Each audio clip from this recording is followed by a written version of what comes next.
Um estudo teórico, porém, não basta.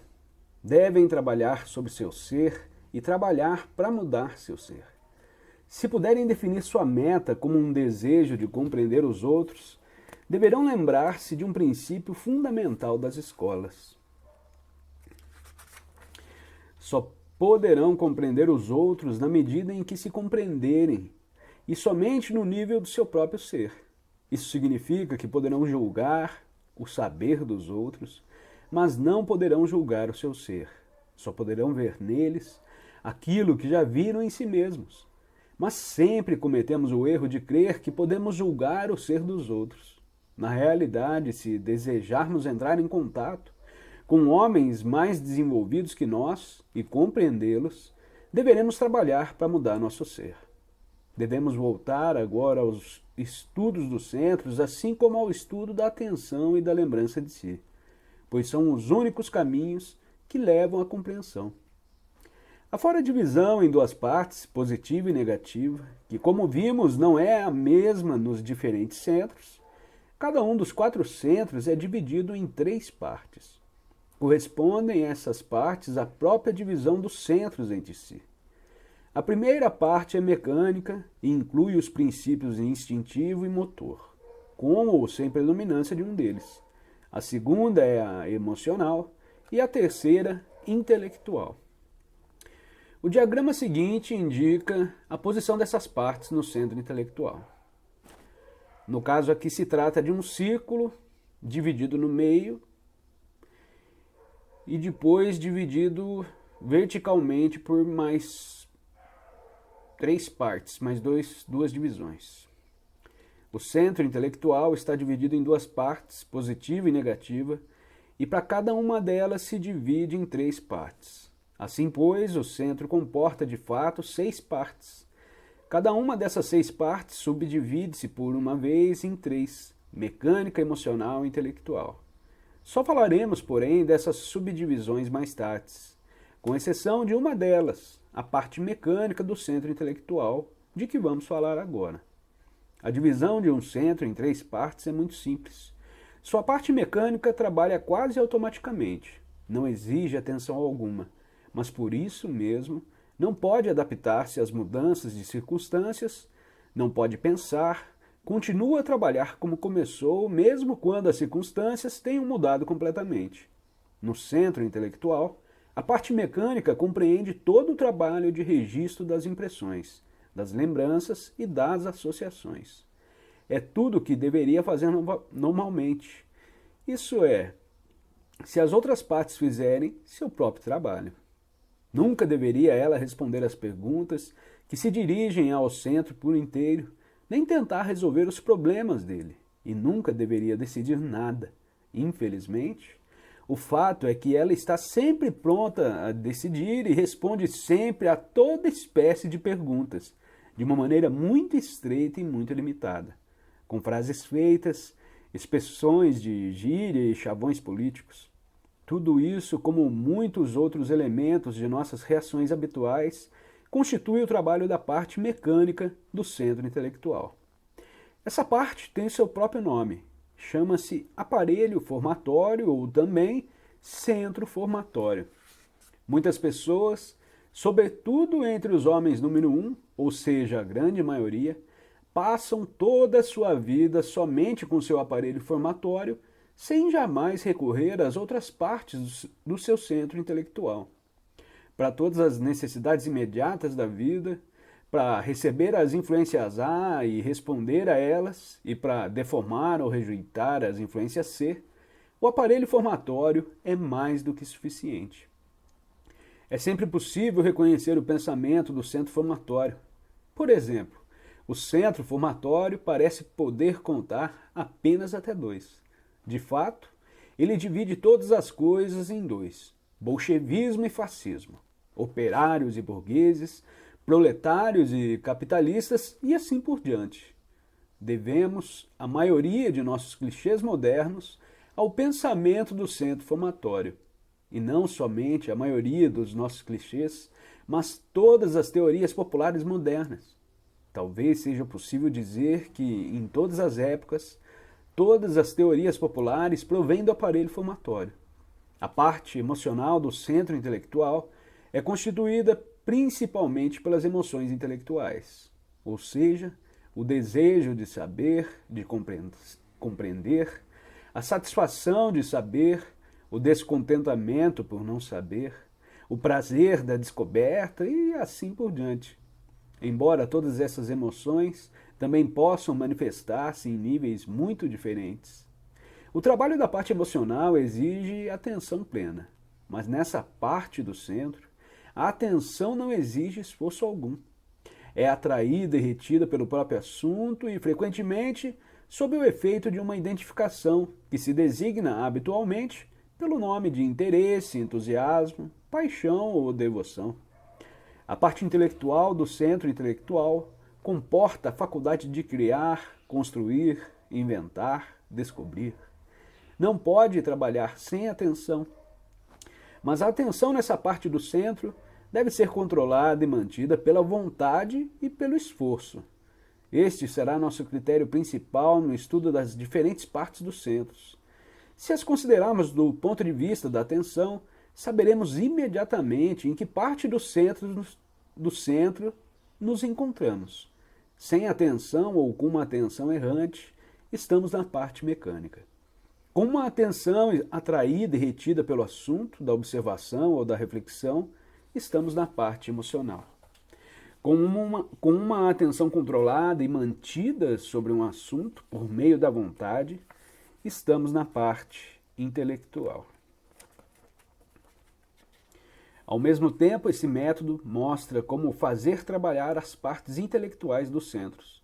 Observando a atenção e tentando controlá-la, nos obrigamos a trabalhar nas partes intelectuais dos centros, pois o mesmo princípio se aplica igualmente a todos os centros.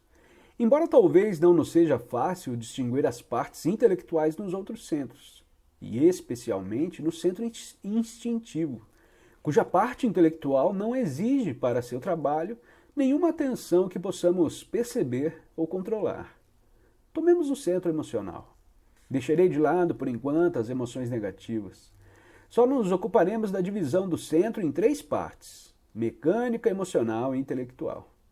A parte mecânica compreende o humor barato, os gracejos estereotipados, o sentido de comicidade mais grosseiro, o gosto da excitação, o amor aos espetáculos sensacionais, aos desfiles, ao sentimentalismo, o prazer de encontrar-se numa multidão, de fazer parte de uma multidão, a atração pelas emoções coletivas de todas as espécies, a tendência a afundar por completo nas emoções mais baixas, os meios animais, crueldade, egoísmo, covardia, inveja, ciúme, etc. A parte emocional pode ser muito diferente segundo as pessoas. Pode comportar o senso do humor ou o senso cômico, bem como a emoção religiosa, a emoção estética, a emoção moral, e nesse caso pode levar ao despertar da consciência moral. Mas com a identificação, pode converter-se em algo muito diferente. Pode ser muito irônica, zombeteira, sarcástica, pode ser má, obstinada, cruel e ciumenta, embora de maneira menos primitiva que a parte mecânica. A parte intelectual do centro emocional, com a ajuda das partes intelectuais dos centros motor e instintivo, detém o poder de criação artística. No caso das partes intelectuais, dos centros motor e instintivo, necessárias à manifestação da faculdade criadora, não estarem bastante educadas ou não lhe responderem em seu desenvolvimento, essa faculdade pode manifestar-se nos sonhos. Isso explica a beleza, às vezes maravilhosa, dos sonhos de certas pessoas que, por outro lado, não são nada artistas. A parte intelectual do centro emocional é também a sede principal do centro magnético.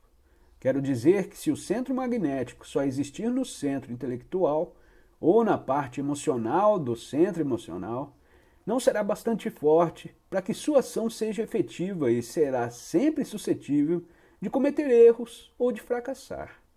Mas a parte intelectual do centro emocional, quando está plenamente desenvolvida e trabalha com toda a sua potência, é um caminho para os centros superiores. No centro motor, a parte mecânica é automática. Todos os movimentos automáticos, que na linguagem corrente são chamados de instintivos, lhe pertencem, assim como a imitação e a capacidade de imitação que tão grande papel desempenha na vida.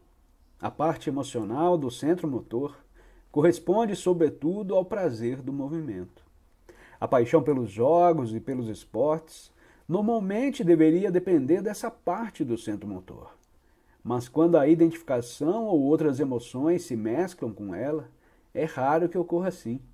E na maioria dos casos, a paixão pelos esportes encontra-se na parte motora do centro intelectual ou do centro emocional. A parte intelectual do centro motor é um instrumento muito importante e muito interessante.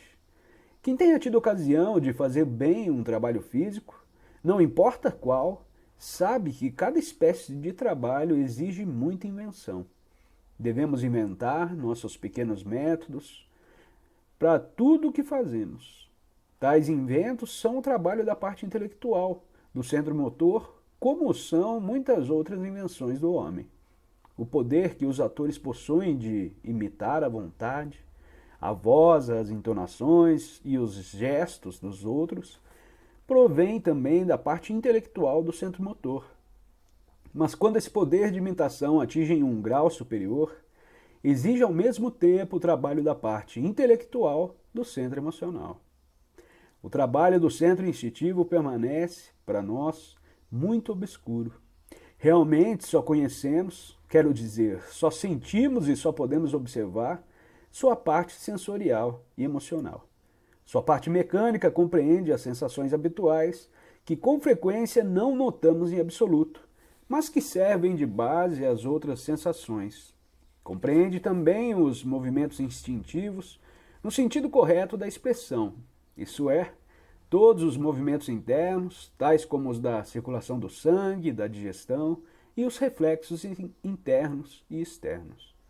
A parte intelectual ocupa um lugar muito grande e muito importante. No estado de consciência de si ou quando dele se está próximo, pode-se entrar em contato com a parte intelectual do centro instintivo e colher assim muitos dados sobre o funcionamento da máquina e suas possibilidades.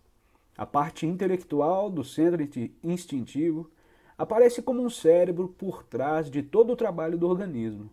Um cérebro que nada tem em comum com o do centro intelectual. O estudo das partes dos centros e de suas funções específicas exige um certo grau de lembrança de si. Sem se lembrar de si mesmo, não se pode observar durante tempo bastante longo ou com bastante clareza para sentir e compreender a diferença entre as funções provenientes das diversas partes dos diferentes centros.